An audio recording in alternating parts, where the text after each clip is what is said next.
The word jihad is mentioned in the Quran about 41 times. The words mercy, peace, and compassion are mentioned about 355 times. Yes, come in.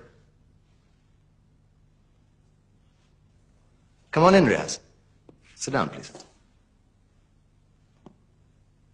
Contrary to popular belief in most Western cultures, Islam is a religion that preaches peace and tolerance. Yes, Patricia.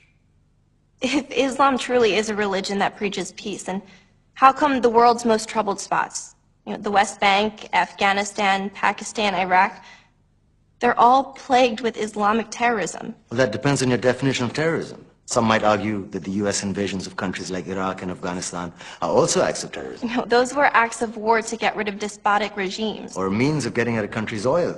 Conspiracy theories. Well, May I? Yes, please. Go ahead, Riaz. Mr. Khan is right.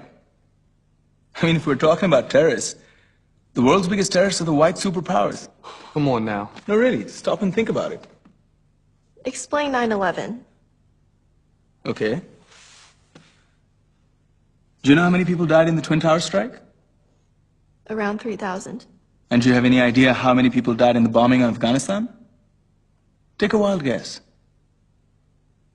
More than 15,000 people died.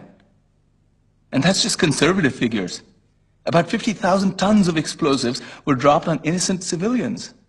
Men, women, children. Yeah, but that was because of the Taliban.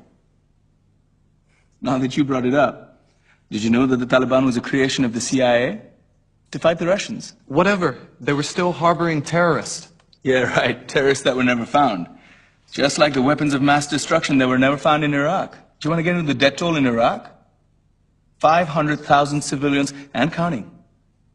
And what do Britain and America say when they don't find these weapons? It's simple. They just say sorry. And still refuse to relinquish control of these countries. What are you trying to say? What I'm trying to say is that just because you're American, wear a fancy suit, and call yourself the president, doesn't make you any less of a terrorist.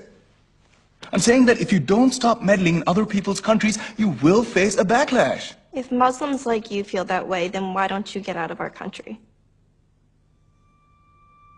We will. As soon as you promise to leave ours.